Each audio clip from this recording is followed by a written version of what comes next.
Good afternoon.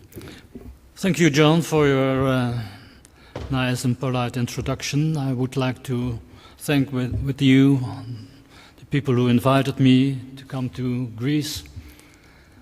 One of the pitfalls of having a presentation after lunch is that you should be aware that people don't fall asleep. So I hope that I can make some controversial remarks in hoping that you will not fall asleep after lunch. The Netherlands, Holland, where I come from, and Greece has some things in common. First of all, we have the sea, of course. Both you are the Aegean Sea, we the North Sea, we have fishery, we have trade. Difference between our countries is that you live above sea level and we live under sea level. In fact, my house, where I live, is 7 meters under sea level. So we try to keep it dry over there. Second is that we both had organized modern Olympic Games. We did it a few years ago. You did it later. We all had our golden centuries, but for both our countries that was long ago. And the only thing in common in recent years is that we have both won the European final for the football championships. I want to talk about ingredients for a successful living donor exchange program, but beware. An exchange program is not a standalone thing. It has to be embedded in your total concept of living kidney donation. Let me first try to explain to you why we do living kidney donation. What is the problem in Europe? The problem in Europe is that we have 120,000 people on dialysis, that 65,000 are waiting for a kidney transplant. However, we only transplant 25,000 a year, so the wait time has increased to 3 to 5 years, and maybe longer in some countries. In the meantime, every year, 5,500 die on the wait list. Approximately the same number is removed from the wait list because their general situation is deteriorated so much that transplantation is no longer possible. And then there's a total large group, probably, we don't know how large, of patients that are not even put on the wait list because the physicians think that they will not last the wait time of 3 to 5 years. This is the wait list for kidneys for Eurotransplant. And you can see an enormous increase in the 70s and 80s and 90s. But the last decades, it seems that the wait list has stabilized a little bit. Is that a good thing or is that a bad thing? Let's look at the numbers. When the wait list stabilizes, and you can see the numbers for 2013, you see the 1st of January there were 10,700, and at the last day of the year 10,600 or what. Which means that the inflow is approximately the same as the outflow.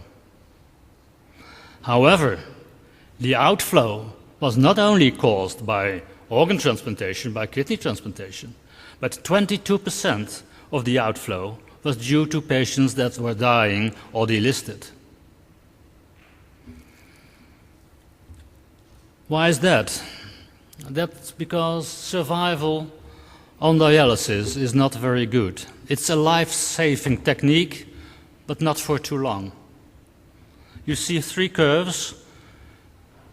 Patients between 15 and 45, between 45 and 65, and the yellow ones over 65.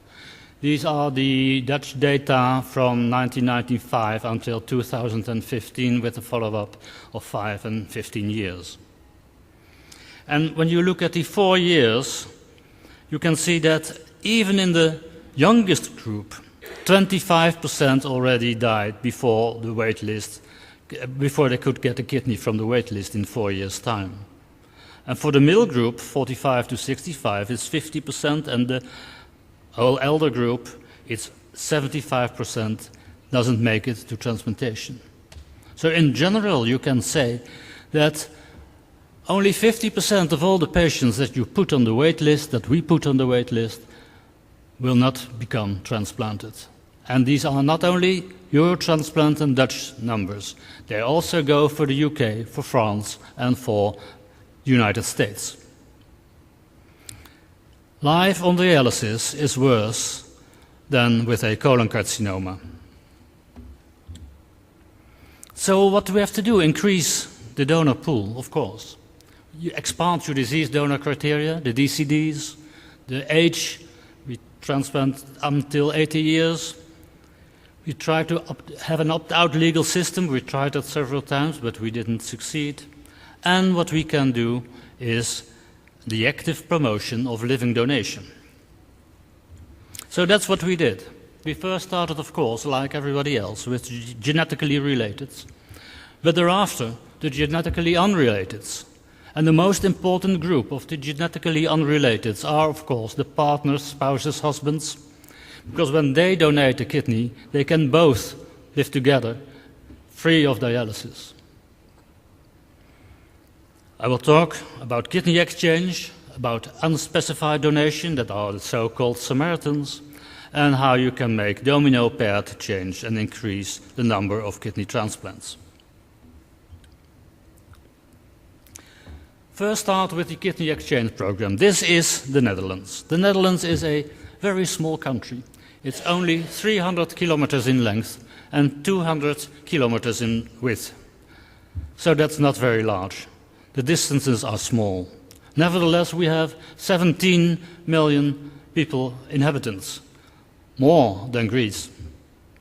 And we have 8 transplant centers in Groningen, 2 in Amsterdam, Utrecht, Leiden, Rotterdam, where I come from, Nijmegen in the east, and Maastricht in the south. But before exchanging kidneys, you have to think about ethical and psychological things. The first one is the donation via strangers. That may look odd. When you receive a kidney from your partner or your friend or someone you know, you have to convince him that he is a good person. But when you receive a kidney from an anonymous one, a living anonymous one, it could not be a good person, it could even be a bad person. And maybe you can become contaminated by his badness. We asked our patients if that was a problem for them, and they said, well, no. Not at all, not at all. As long as you keep anonymity, which is the second consideration, as long as we keep anonymity, it's fine for us whether we know the donor or not. A problem might be the loss of medical excuses. Long ago, when you said, well, unfortunately, you cannot donate to your intended recipient because you are ABO incompatible or your T-cell cross-match is positive. You could hear a sigh of relief. Phew, I don't have to donate. Good. Not anymore in the crossover kidney exchange program. Now, everybody can donate.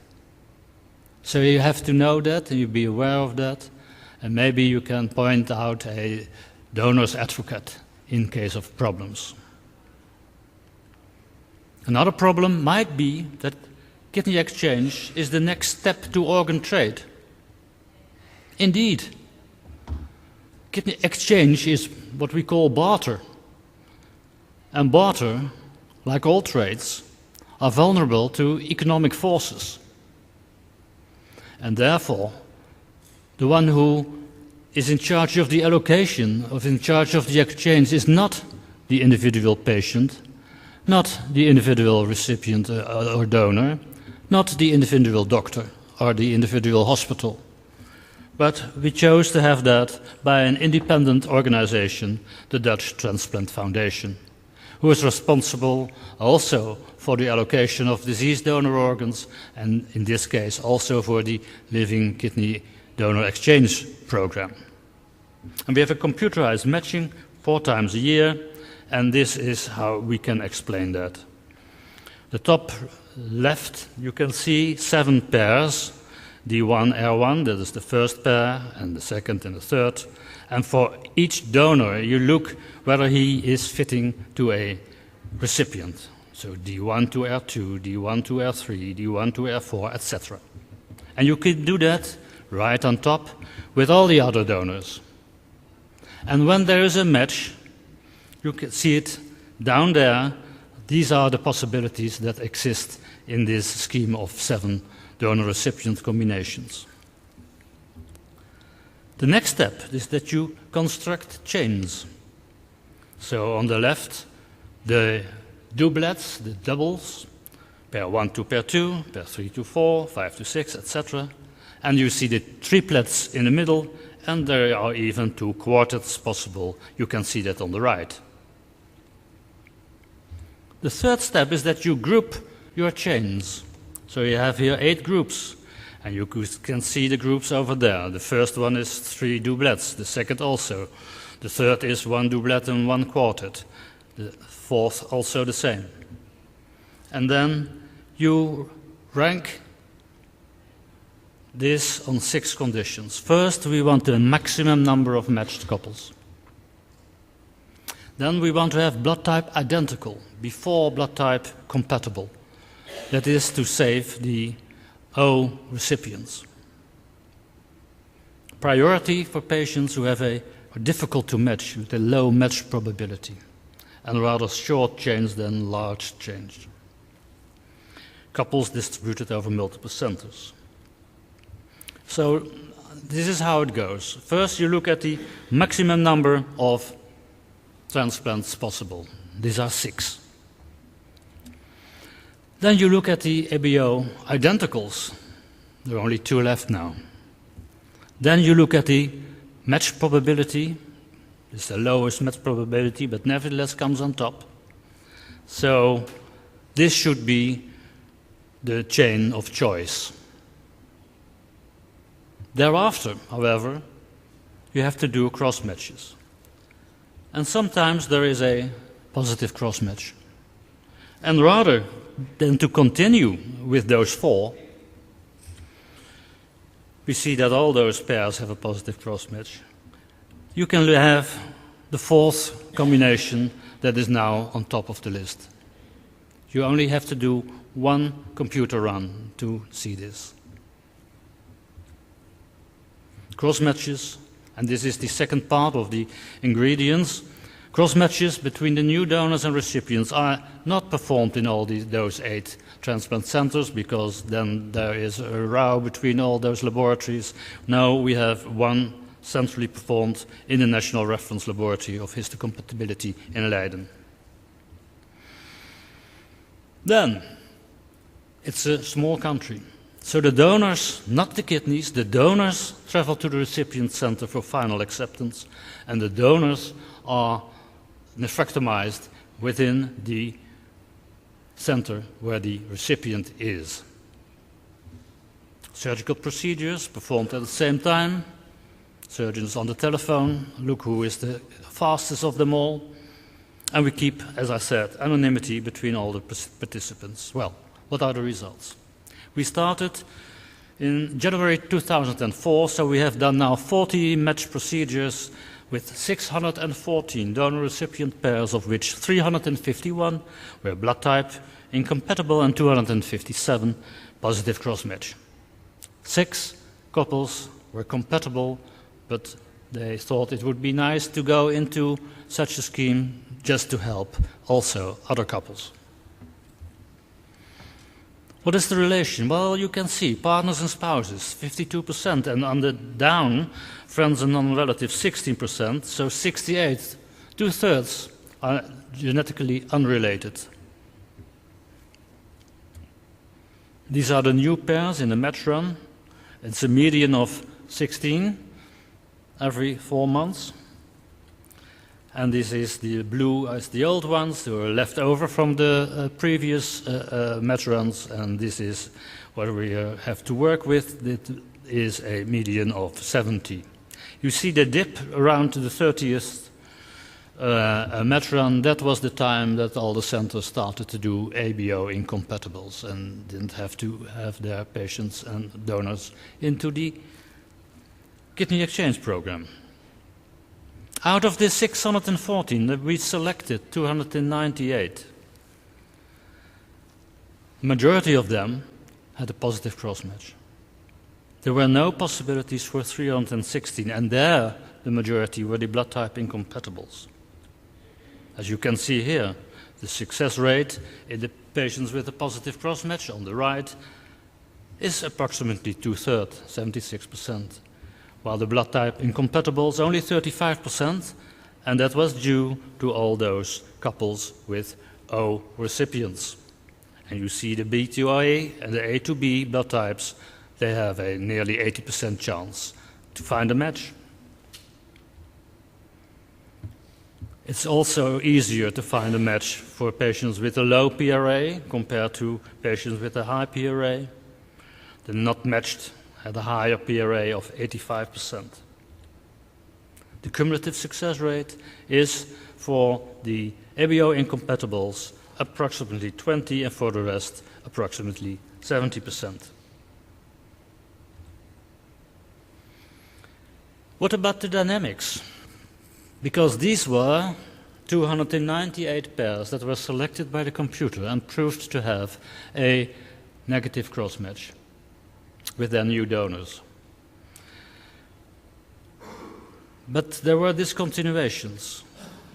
Some couples broke, some chains broke, and we had 199 exchange procedures with the alternatives that I have showed you of the computer. We could find 35 others. So at the end of the day, 234 exchange procedures took place. The others was due to 30 individual problems, because when you have one problem in one patient and that patient is in a triplet, you miss 3 kidney transplants. 16 were related to recipients, 14 were related to donors, 5 donors withdrew consent, and 9 were refused by the recipient center because of age, kidney function, or vascularity. What happened to the patients for which no solutions were found? First, the discontinuations, 99 minus 35, 64. 29 of them were transplanted out of the program, and a few are still waiting or left the program. In case there was no solution, 209, the vast majority, was transplanted outside the program. So, in total, 209 plus 229, 238 were transplanted outside the program. How?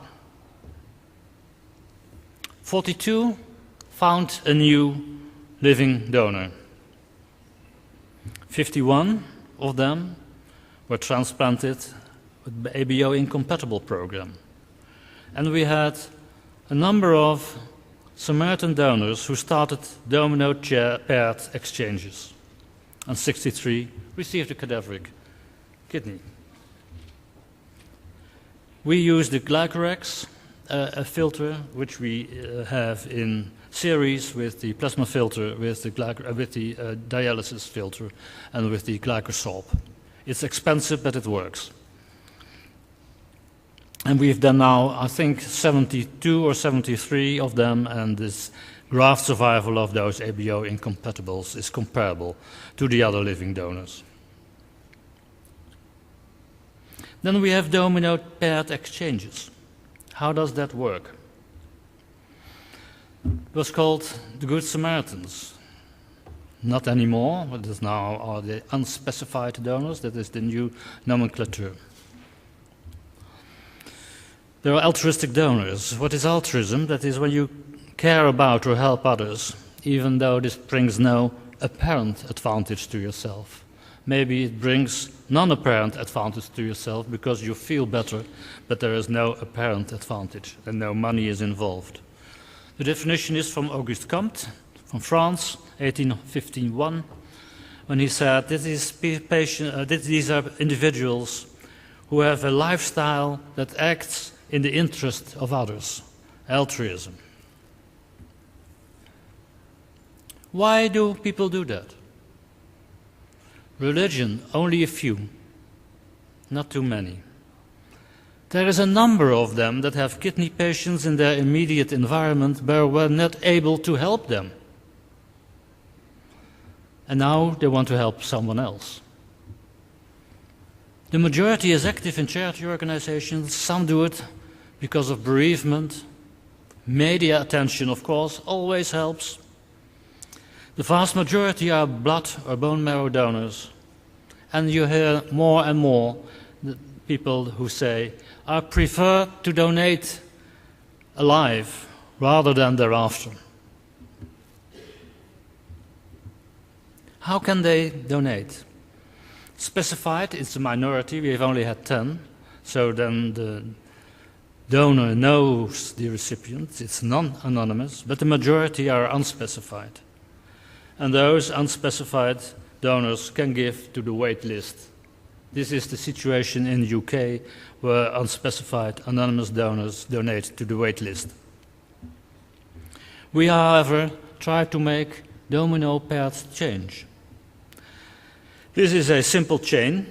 The unspecified donor gives to a recipient of an unlucky donor-recipient couple from the exchange program, provided that donor gives away his kidney. He was intended to give his kidney away. Now he can give his kidney to the wait list.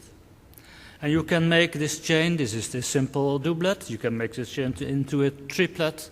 And the largest chain I know is from the United States, of course, and they have a chain of 30 transplants. So when we look at our kidney exchange program and the domino path, then you can see that 52% of all those 614 donor-recipient couples that entered our program have been transplanted within our crossover or domino path program. Only 25 were outside the program donated, and the wait list is still there, and there are a number of delisted. But the vast majority have been transplanted. This is an example from the situation in Rotterdam, which is the largest program of altruistic or unspecified donation. In the last 10 years, 244 people came to our outpatient department asking for the possibilities to donate a kidney to an unknown person. And of course, a number decided not to donate, few were rejected, some are still in screening, there are medical problems, psychological problems. But at the end of the day, 106 of them have donated. How did they donate? Well, 10 donated to a specified person. That brings us 10 transplants. 33 direct to the wait list. That gives another 33. The first gave 10, the second 33, sorry. And the domino paths, when you make changes, the 63 of them resulted in 135 transplants. So in total, the 106 unspecified donors were responsible for a total of 178 kidney transplants.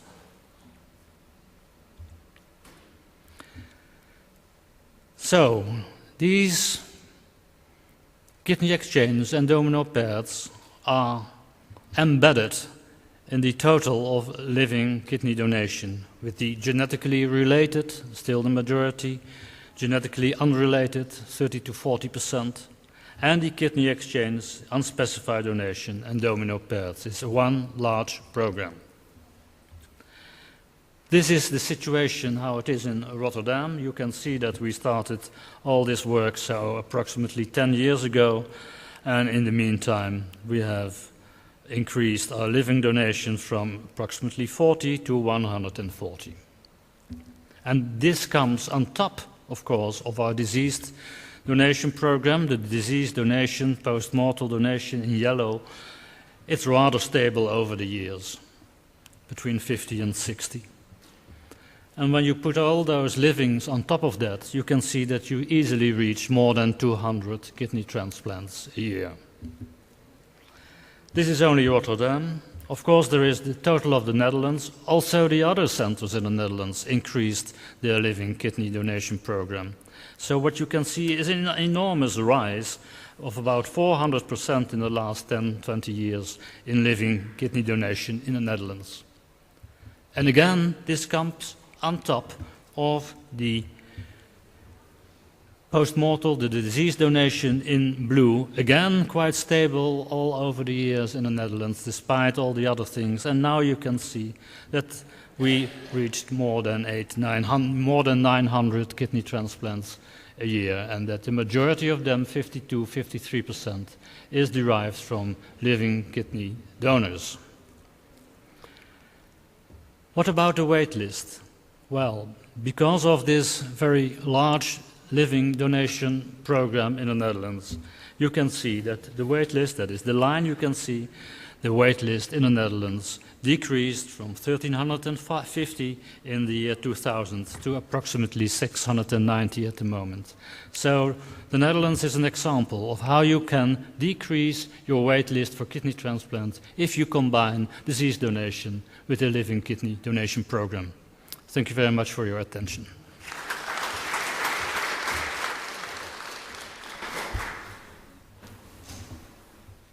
Υπάρχουν ερωτήσεις?